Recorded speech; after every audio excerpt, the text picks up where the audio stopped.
Originally, there was not supposed to be 2 videos up on my channel today, but since everybody in the Long Island Fair Road Facebook page is talking about this, and it's gone all over Twitter, and I figured this might be somebody who could be working with Vicky Palladino in the future in the state Senate, I figured this is something interesting because this state senator from the North Shore, who has been there for many years, happens to be a Republican. Turns out she actually is going to be begging the MTA to stop the Long Island Railroad's fare hike. I quickly want to mention at the end of this video, I will talk about the Sears and New Hyde Park closing. As you can tell right here, we'll click on that article at the end of this video. So first up, what does Elaine Phillips wants to do in regards to not raising Long Island Railroad fares? A state lawmaker from Long Island is calling on the LIRR to put off its planned fare increase next year until it can reverse its failing performance in recent months. State Senator Elaine Phillips, a Republican from Flower Hill, wrote a letter to the MTA Chairman Joe Lota on Monday, August 20th, urging the railroad to step up its game before turning to already overburdened fare payers for more revenue. This is what was quoted in the letter. Rather than add to the stress and expense of commuters for service that is almost any measure not holding up to its promises or commuters' expectations, the state senator believes the MTA should delay any fare increase until the Long Island Railroad meets a specific set of predetermined standards of improved service, wrote Mrs. Phillips, who included improvements on its on-time performance, customer satisfaction, and the rate of equipment breakdowns and delays as meaningful improvements. In 2017, the Long Island Railroad had its worst on-time performance in the past 18 years, most notably the worst performance for the railroad since 1999, leading to the MTA to replacing former President Patrick Nowakowski with Philip Bing. Although Ing has proposed number of ways to improve service through its Long Island Railroad Forwarded initiative, commuters have endured multiple snarl rush hours in recent months caused by a range of factors from weather to a failing infrastructure to glitches in the planned track work, including the construction of a second track on the railroad's main line in Suffolk, which of course is the double track project between Farmingdale and Ronkonkoma. In addition, the MTA confirmed back in July its plan to go forward with a planned 4% fare increase early next year, the 7th increase over the past 10 years. Alright, we understand riders' frustrations when train service is impacted, and that's why Long Islanders are seeing so much improvement work underway right now on the LIRR system, said Long Island Railroad spokesman Sarah Agerman. New Long Island Railroad President Philip Bing is aggressively forging ahead with the Long Island Railroad Forward program, tackling our most problematic areas and making sure that improvements can be seen and felt as quickly as possible. Long Island Railroad officials said back on Wednesday that they welcome input from the public on a potential 2019 fare increase and have scheduled a series of public hearings later this year. They added that the MTA financial plan relies regularly on scheduled increases in fares to fund its operations and pay off debt, in order that a fare plan could also include financial incentives from Long Island Railroad customers. At the LIRR's Mineola station back on Wednesday, commuter Ira Glazer, 35, said Elaine Phelps' proposal to link fare increases to service improvements makes sense. The commuter was quoted saying, "If they're going to increase the fare because they need that money for certain improvements, then that might need to be what happens. But not knowing where the money is going and how it's going to be used, that's a completely different story." Well, yes, I agree with her. And Elaine Phillips, I'm going to give her a round of applause just for a second, because she's going to be our ally in this. Now, as far as state senators in my district are concerned, I'm hoping at the moment Tony Avila will join her in this. Because keeping in mind, and I'm going to say this now, State Senate District number 11 is actually served by the Port Washington branch. For a fact, I can tell you right now that Murray Hill, Auburndale, and Bayside stations are served in District 11.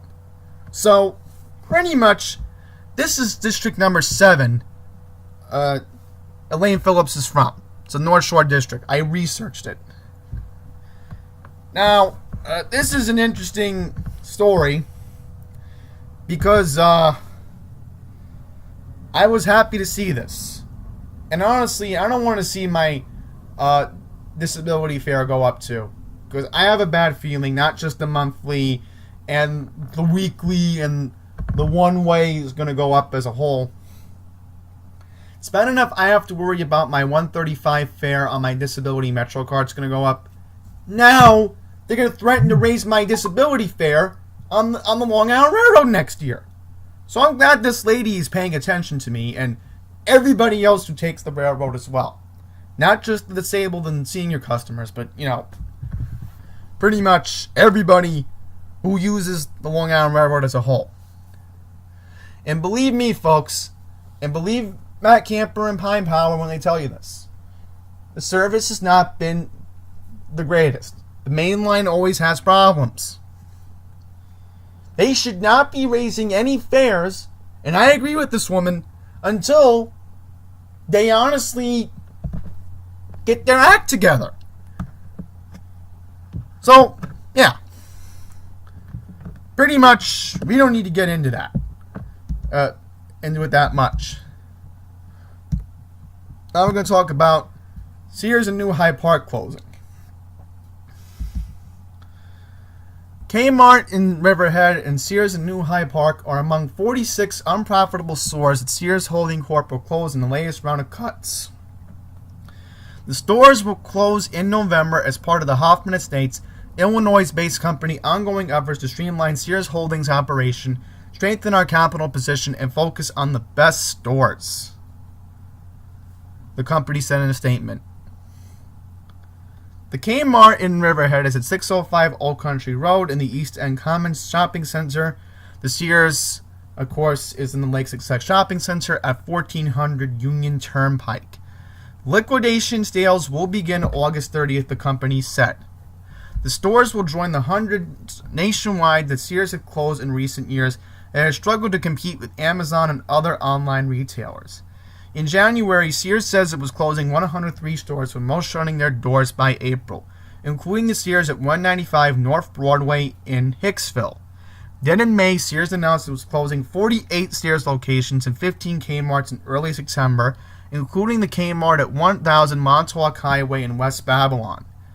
Also keeping in mind, the Sears in Dover, Delaware at the Dover Mall closed earlier this month. So, didn't mention that in the article, but I figured I wanted to talk about that. Then in May, Sears announced it was closing 40... the company reported lost $24 million in its first quarter, which ended May 5th. So I want to look at this article about Arbys, because I know Pine Power would want to know about this. So let's read about what's going on with Arbys. Okay, Arbys, known for its commercials featuring actor Victor Rame's distinctive voice belting out, "We have the meats," plan to dish out more roast beef and turkey with an expansion in the New York City metro area, including Long Island. Which at first, when Pine Power told me about how great Arbys was, I was skeptical. But one day, I do want to try their roast beef. I do want to try it. I'm going to be honest. I will consider having it one day. But anyhow, the fast food chain has 10 new restaurants under construction or in advanced stages of development through franchise deals in the metro area, including Century, Charmingdale, Freeport, and Hempstead. And look at this. We built our first 2 Arbys restaurants in New York City in 2015-2017 at Proof of Concept, and the response has been remarkable. We believe we can replicate these great restaurants throughout New York City and the greater metropolitan area. So, pretty much, I'm going to say this now. There is an Arbys here in Fresh Meadows. It's it's by Utopia Parkway and Horace Harding Expressway. That's where it is right now. Which, again, it should be a blessing that we do have an Arbys here in Fresh Meadows. But we don't really have that many Arbys in the New York area. Okay, another Arbys opened at 2080 Hempstead Turnpike in East Meadow back in July of last year, and it signed leases to open two more drive-thrus at 1759 Middle Country Road in Center Reach, and by March, another one will open in early 2020 at 1050 Broad Hollow Road.